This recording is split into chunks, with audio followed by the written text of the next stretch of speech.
बंगाल जो गौरव का धरती थी, जिसको बंग भूमि कहा जाता है, जिसने अंग्रेजों से भी लोहा लिया, जहां एक से एक क्रांतिकारी, एक से एक विद्वान जिस धरती पर पैदा हुए, आज उस धरती पर जिहादियों, आतंकियों का अड्डा बनता जा रहा है। और डरना चाहिए देशद्रोहियों को, और जो देश के नहीं है वो किसी के नहीं है। लोग बदलाव चाहते हैं, लोग तंग आ चुके हैं उन आतंकियों से, उन देशद्रोहियों से, उन रोहिंग्याओं से, उन बांग्लादेशियों से जो खाते हमारे देश में हैं और गुण गाते हैं दूसरे देशों का। और चुनाव आज देशभक्तों और देशद्रोहियों के बीच है। लोग श्री राम का नारा नहीं लगा सकते, उनको डर है।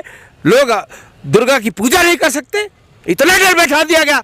अगर इस तरह का डर हिंदुस्तान के अंदर है तो सोचिए हिंदुस्तान है कहाँ?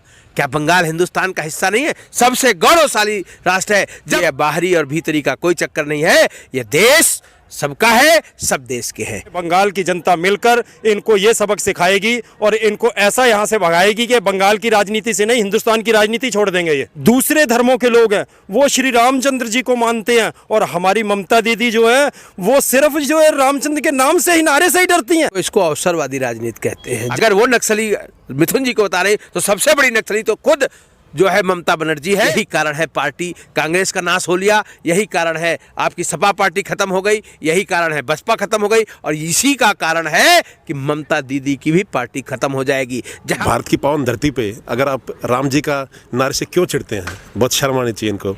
मोदी जी एक जो फंक्शन में आए थे यहाँ पे, तो साथ में ममता जी भी थी, तो किसी ने भीड़ ने श्री राम जी के जय श्री राम के नारे लगा दिए। ममता दीदी ने सिर्फ 40 सेकंड में अपना भाषण खत्म कर दिया, क्योंकि उनको इससे चिढ़ होगी। तो आज इनको घृणा जय श्री राम से क्यों है? जय श्री राम से घृणा यूं है कि जो दूसरा पक्ष है उनको ये खुश रखना चाहती है। अब ममता दीदी के नब्ज को मोदी सरकार ने पकड़ लिया है, इसकी छटपटाहट वहां से है, क्योंकि ये जड़ से उखड़ जाएंगी। सीपीआई की सरकार होती थी, इनको घसीट घसीट के मारा जाता था, इनके कार्यकर्ताओं की बलि भी चढ़ी है। अब ये सेम पॉलिटिक्स बीजेपी के साथ करने जा रही है, जब इनको लग रहा है कि सत्ता हमारे हाथ से निकल रही है। ममता दीदी बिल्कुल राजतंत्र कर रही हैं, उनका प्रजातंत्र में कोई विश्वास नहीं है। शुभेंदु अधिकारी नंदीग्राम के बहुत बड़े नेता हैं, और ममता बनर्जी का बहुत बड़ा जो शासन का पार्ट है वो नंदीग्राम से ही जाता है। और एक बात मैं पूछना चाहता हूँ, शुभेंदु अधिकारी जब टीएमसी में थे तब तो वो बहुत अच्छे इंसान थे, बहुत अच्छे थे। अब ये जब मान लो बीजेपी में आ जाते हैं तो उनको गालियाँ दे रही हैं, वो लोग उनको कोस रही हैं उनको, तो ये बुरे हो गए क्या? जब ऐसे ही मिथुन चक्रवर्ती, वो बॉलीवुड के सुपरस्टार रहे हैं मिथुन जी, पहले तो बहुत अच्छे थे जब इनके साथ थे, वो इन्होंने सांसद भी थे इनमें, अब उनको गाली देना शुरू कर दिया कि नक्सलाइट है वो, और उनको कह उनको जानते नहीं। तो मिथुन तो पूरा हिंदुस्तान जानता है, हिंदुस्तान के बाहर लोग मिथुन चक्रवर्ती को जानते हैं। नमस्कार, मैं हूं ऋषभ अवस्थी और आप देख रहे हैं ओ न्यूज़। प्रधानमंत्री नरेंद्र मोदी की बंगाल में रैली के बाद से चुनावी घमासान बढ़ता जा रहा है। आज हम मौजूद है तिरंगा पार्क में, हमारे साथ कुछ लोग जुड़े हुए, उनसे बात करेंगे और जानेंगे कि बंगाल की राजनीति में किस ओर करवट लेने वाली है। सर, हमारे चैनल पे आपका बहुत बहुत स्वागत है। आपका भी बहुत बहुत स्वागत है। मैं आपसे जानना चाहूँगा कि बंगाल में जिस तरह की सरगर्मी बढ़ रही है और प्रधानमंत्री नरेंद्र मोदी के रैली के बाद से लगातार जो ममता बनर्जी है उनके खेमे में बौखलाहट मची हुई है, आप कैसे देखते हैं? देखिए, ये तो होना ही था। पिछले 10 वर्षों से झूठे आश्वासन पर और केवल तुष्टीकरण पर राजनीति करने वालों को बेनकाब होना ही था।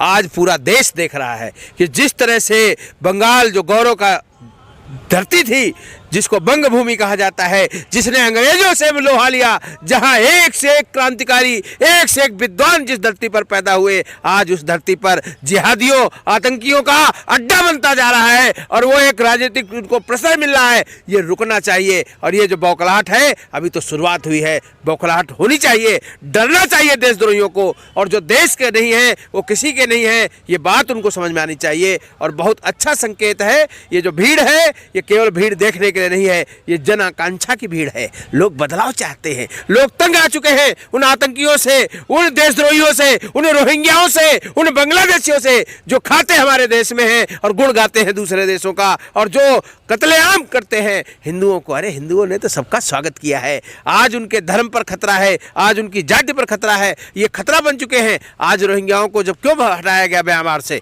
इसलिए हटाया गया क्योंकि वहाँ खतरा बन चुके थे, और ये हिंदुस्तान पर बहुत बड़ा खतरा है। तो इसलिए ये चुनाव आज देशभक्तों और देशद्रोहियों के बीच है। आज ये चुनाव साधारण चुनाव नहीं है, ये तय हो चुका है और इस पर निश्चित जनता को सोचना चाहिए और देशभक्ति के साथ खड़ा होना चाहिए। उस बंगाल गौरव को वापस लाना चाहिए जहां नेताजी सुभाष चंद्र बोस जहां पर हुए, जिन्होंने देश ही नहीं पूरी दुनिया के पत्ते पत्ते को पता है ऐसा नेता न कभी हुआ है न होगा उस धरती पर। इतना अत्याचार, लोग श्री राम का नारा नहीं लगा सकते, उनको डर है, लोग दुर्गा की पूजा नहीं कर सकते, इतना डर बैठा दिया गया।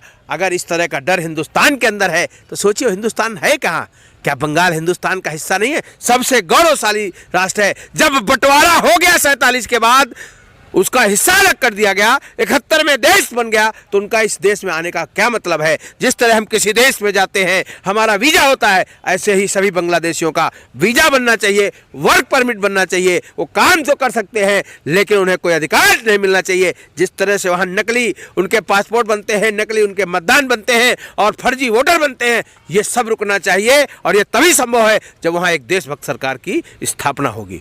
मिथुन चक्रवर्ती कल आपको स्टेज पर दिखाई दिए होंगे प्रधानमंत्री नरेंद्र मोदी के साथ, कितना बड़ा बदलाव देखते हैं? क्या कुछ प्रभाव पड़ने वाला है बंगाल की राजनीति पर? देखिए, मिथुन चक्रवर्ती को पूरा देश प्यार करता है, एक अच्छे कलाकार हैं और उन्होंने अपने फिल्म जगत में बहुत नाम कमाया है और मैं तो आह्वान करता हूं कि उनको अपने तन मन धन से इस काम में लगना चाहिए क्योंकि देशभक्ति का काम है, पुनीत का काम है। जो सरकारें ये सोच लेती हैं कि हमारे से देश चलेगा, हमसे राज्य चलेगा, वो देश का नुकसान करने वाली सरकारें हैं। ऐसी सरकारों को तुरंत हटना चाहिए और मैं तो कह रहा हूँ कि जितनी जल्दी हो सके वहाँ की जनता इस बात को समझ ले और इनको उसी तरह से रास्ते पर ले आए जैसे पहले वहाँ पर कम्युनिस्ट को रास्ते पर लाए हैं वो लोग। एक तरफ प्रधानमंत्री नरेंद्र मोदी और गृह मंत्री अमित शाह कहते हैं कि हम सीए के जरिए जो शरणार्थी हैं उनको नागरिकता देंगे और जो एनआरसी है उसके जरिए देश में जो घुसपैठी है उनको बाहर करेंगे।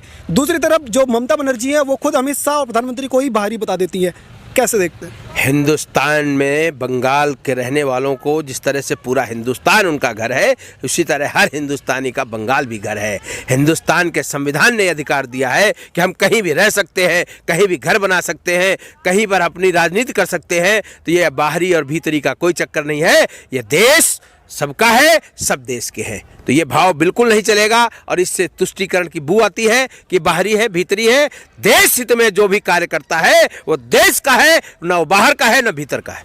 जी सर, आप कुछ बताएंगे कि किस तरह से बंगाल का जो राजनीति है उसमें नरेंद्र मोदी जी की जो रैली हुई कल, उससे कुछ बदलाव की लहर दिखाई दे रही है?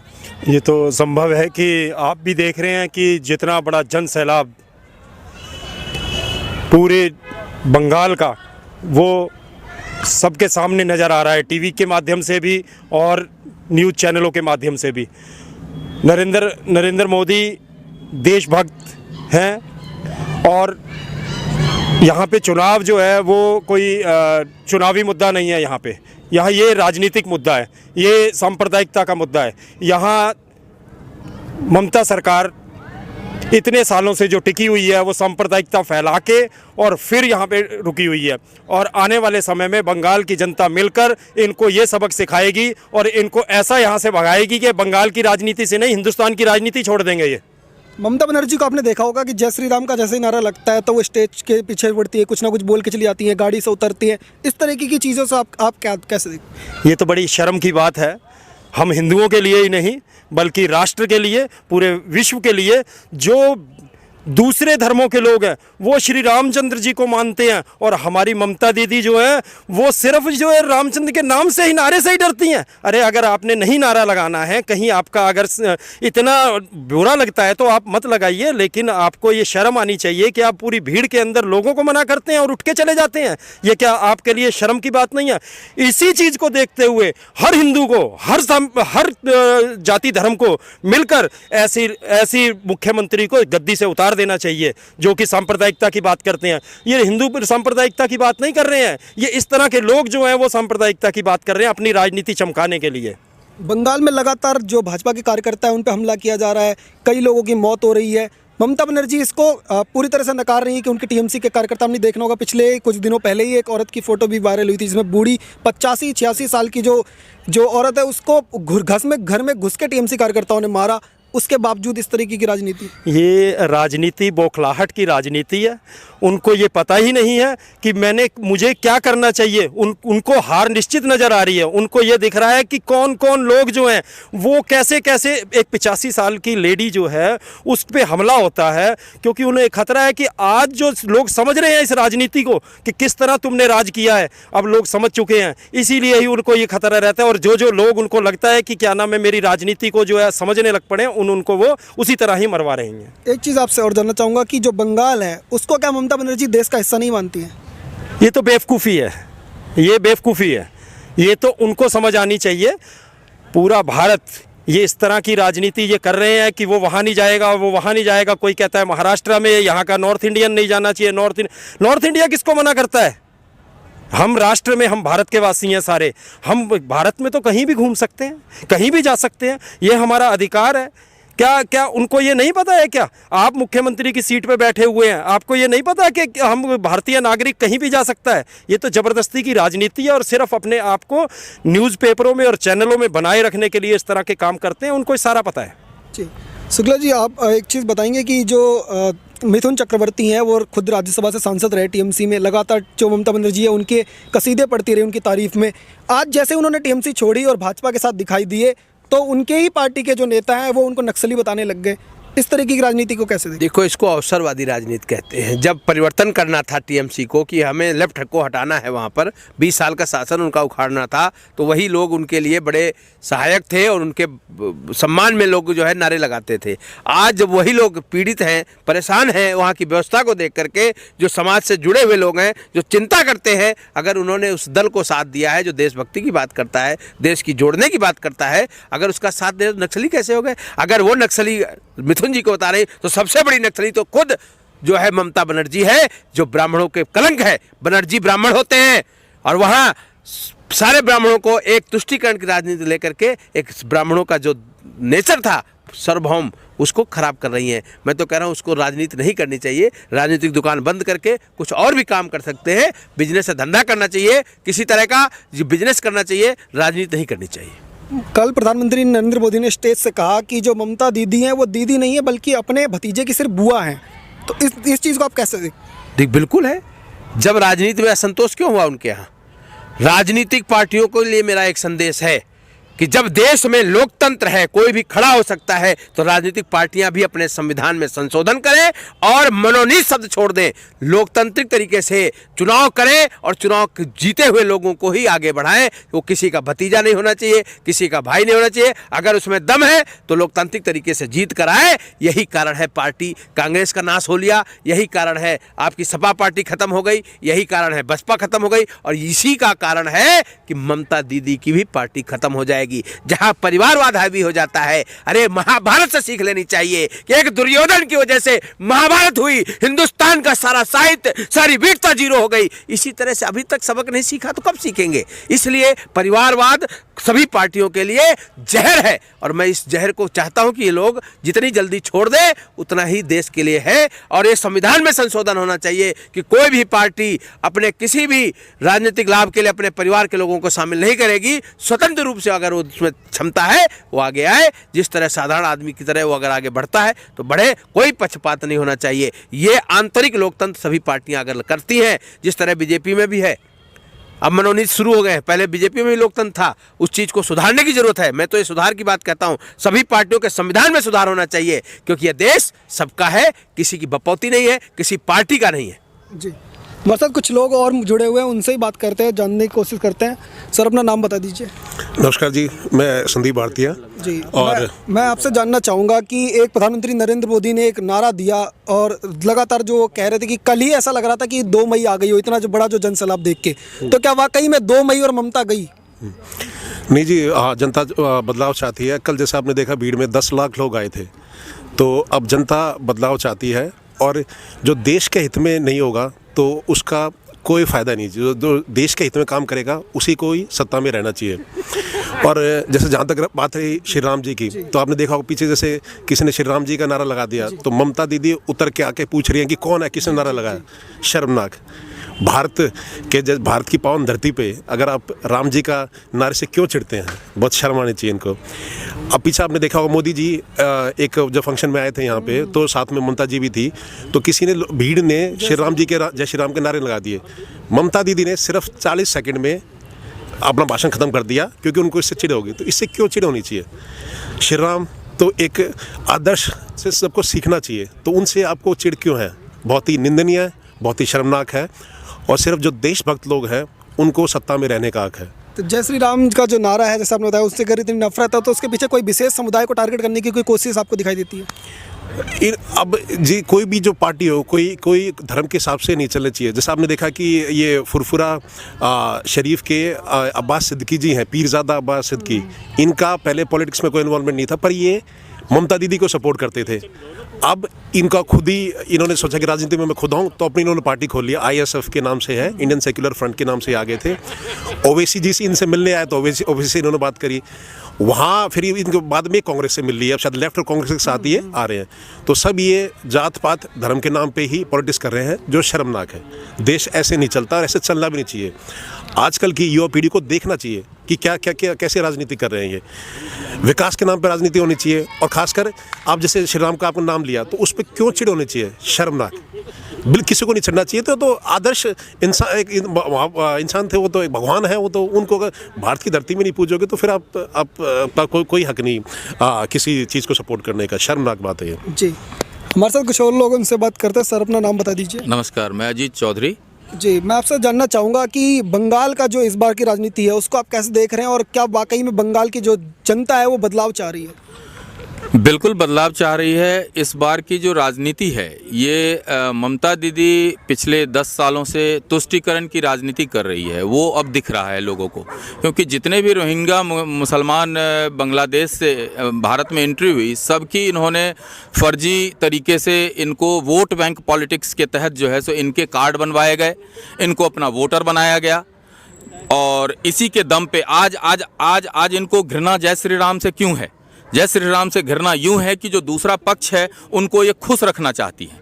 जो भी मुसलमान भाई आए हैं वहाँ से, उनको इन्होंने पूरा यहाँ पे आश्रय दिया है। जो आज ये CAA का विरोध कर रही है, सेंट्रल गवर्नमेंट जो अभी CAA लाई है कानून, जिसके तहत इतने साल से इतने साल तक जो भी कानून है उसमें उनको बाहर किया जाएगा, उसकी बौखलाहट है।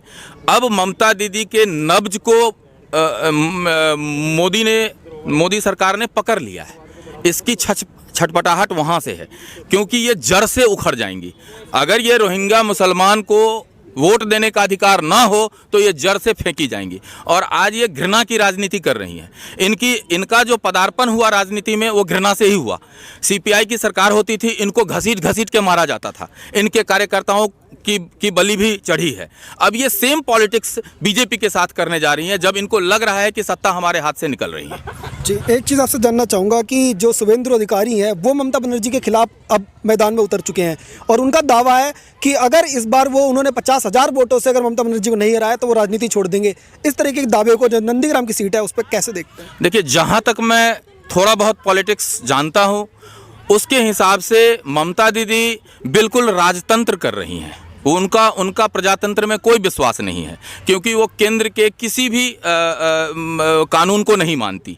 वो अपने आप को अलग से दिखाती हैं, और केवल जो प्रधानमंत्री जी ने कल कहा भाषण में अपने कि वो भतीजे के लिए करती हैं और बुआ भतीजा, तो सही बात भी है। अभी तक उन्होंने आज अपना उत्तराधिकारी अपने भतीजे को बनाया है।